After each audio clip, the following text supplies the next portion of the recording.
All right, hi guys. I hope you had an awesome holiday. Obviously mine's been probably, pretty much the same as yours, maybe a little bit on the boring side. But the weather's been awesome. So there you go. That's definitely one good thing. All right, so we're starting off just firstly, just like a little bit of an outline. This is actually the last thing that we have to get done for this term.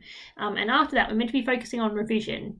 Now, depending on how the other classes are going, because we are, quite a lot ahead, I might add in a bit of extension stuff at the end, just so we can all start revising at about the same time.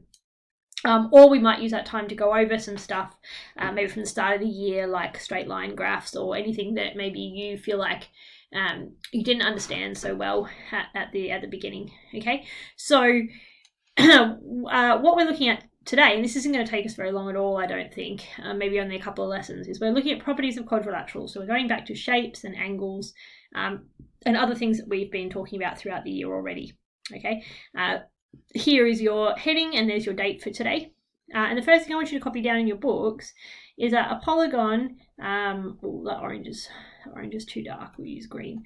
A polygon is a 2D shape with straight sides. That's the first thing that you need to copy down.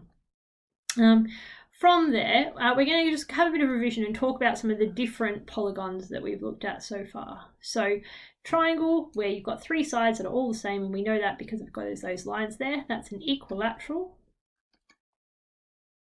Okay, now, I should have said, you guys don't need to copy this down because you should have it in your books from when we did it before. There is one table in a bit that you do need to have copied down, and I have emailed these notes through to you. So if you want to cut this stuff out and stick it in your books, pause the video, do that now, and then you'll be ready for when we get up to the bit that you've got to copy down.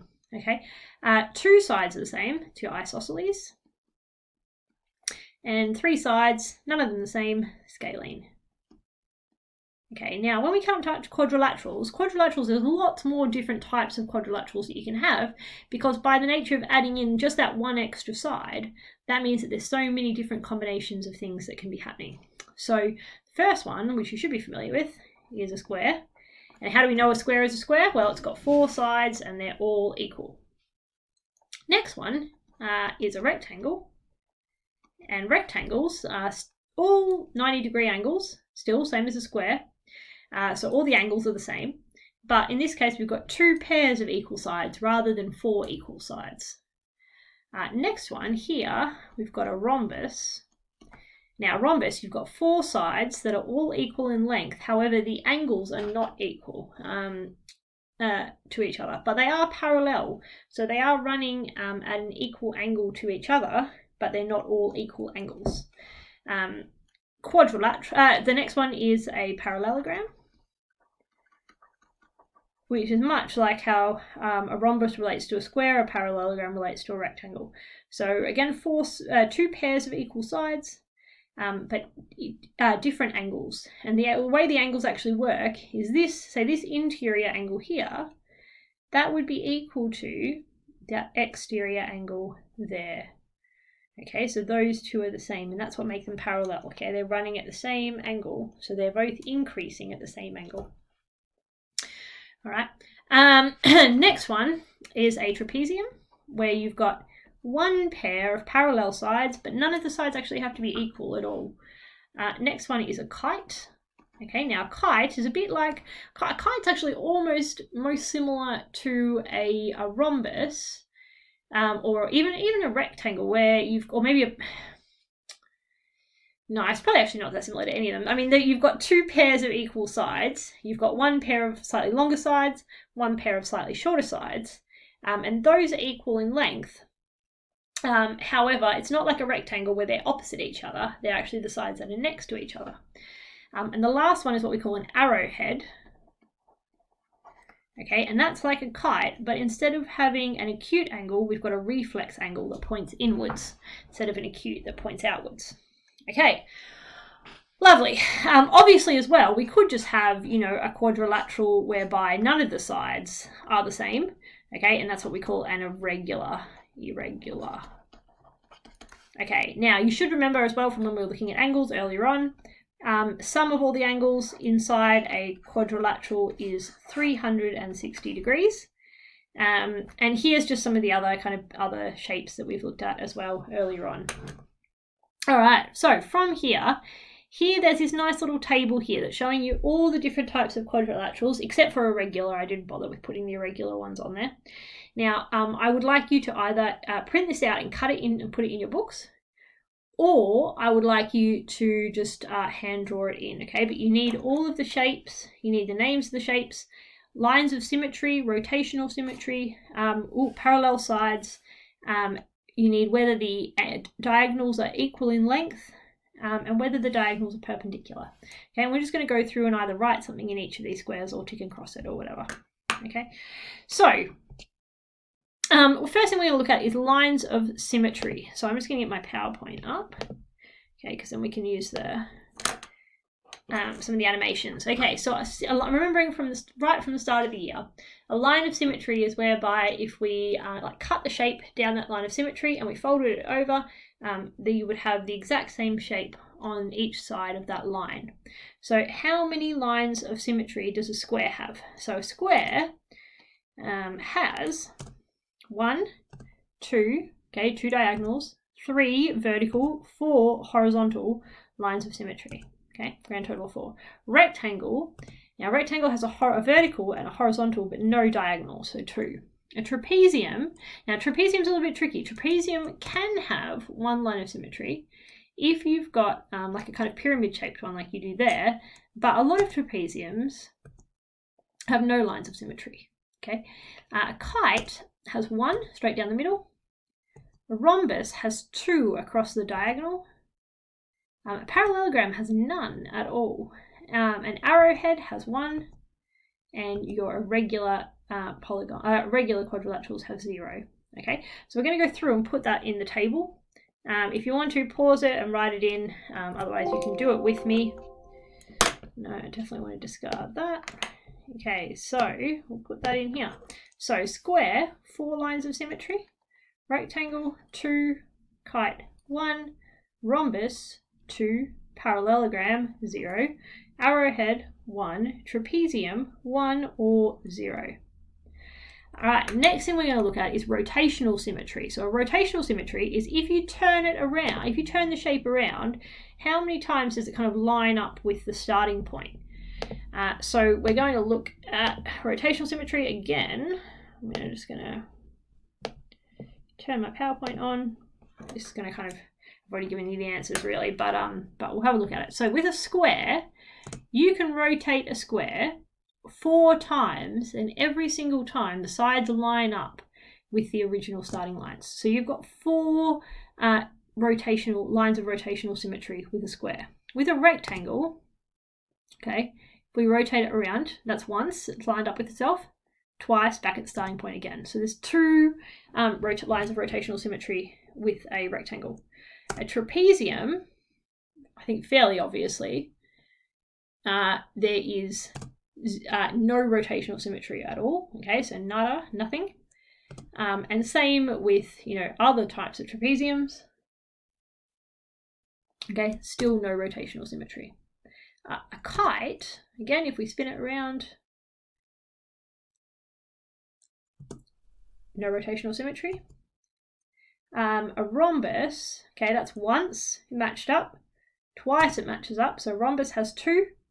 Parallelogram, okay, once matching up, twice, beautiful. So a parallelogram has 2 as well.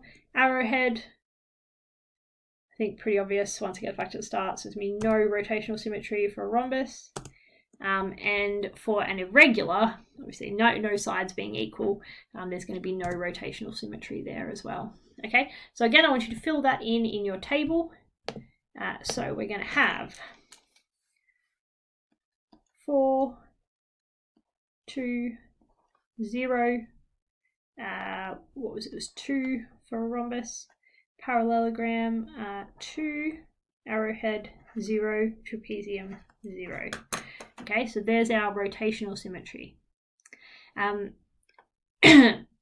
Number of parallel sides. Now we can do this without looking at the PowerPoint. So number of parallel sides.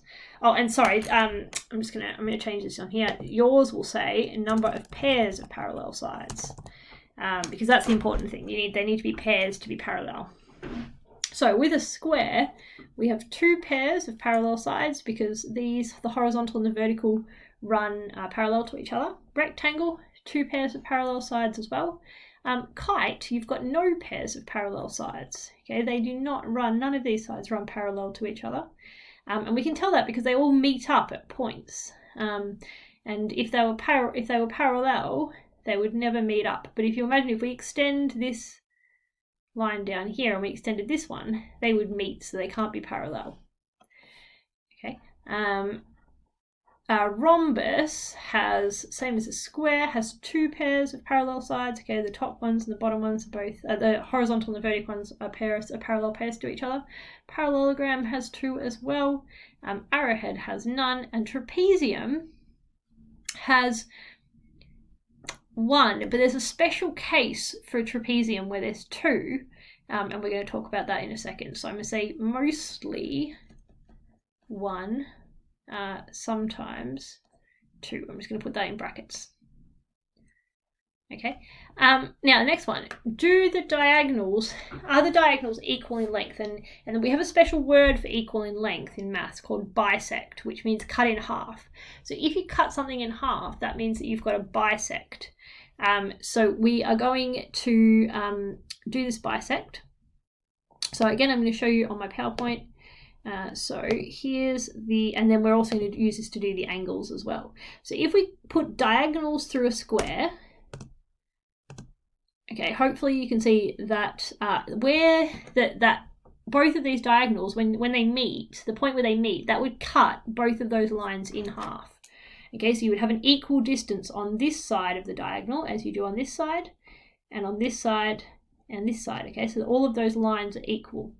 What we can also say is these angles here are 90 degrees. Each of those is 90 degrees, and that's true. Okay, so our properties for a square is that they bisect each other and they cross at 90 degrees. And if you want to, fill this in your table as we're going. Okay, a rectangle, they bisect, so those are equal lengths, these sides here, but they're not at 90 degrees anymore. Okay, these angles are not 90 degrees, they are different. Okay, trapezium, for a trapezium, they are not at 90 degrees and they do not bisect. Okay, for a kite, they don't bisect because obviously, you know, this side here is much longer than this one here, but each of these are at 90 degrees. Okay, so they do cross at 90 degrees. A rhombus bisect and they cross at 90 degrees, a bit like a square. Parallelogram, again, a bit like a rectangle. They bisect, but they're not at 90 degrees. With your arrowhead, they do not bisect, especially because they don't actually go through the shape, but they don't bisect, but they do cross at 90 degrees, and that's outside the shape, which is really interesting. And your irregular do not bisect, and they're not at 90 degrees. All right, so we're going to quickly fill in the table, then I'm going to tell you what you need to do after that.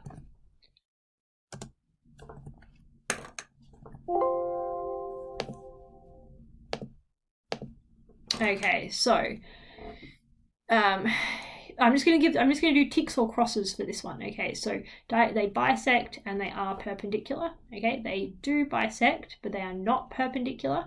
For a kite, they are perpendicular, but they don't bisect. Okay, a rhombus, do bisect, are perpendicular. Parallelogram, do bisect, do bisect and are not perpendicular. Arrowhead are perpendicular, do not bisect. And trapezium is I've actually forgotten a trapezium already. Where's the trapezium? Oh yes, do not bisect and are not at 90 degrees. Okay, so both of those are crosses there. All right, so the next thing that I want to talk to you about really quickly, because we're almost out of time, is a square a trapezium? And I'm going to show you this animation really quickly. So is a square a trapezium? And I'm going to show you this really quickly. So what you can see is a trapezium, as you bring those sides in closer and closer and closer together, okay, you're still keeping those top and bottom ones parallel, but as they come in closer together, there's a point where you actually have a square. So a square is a type of trapezium to some extent. And what I would like you to do is to go through and try and create like a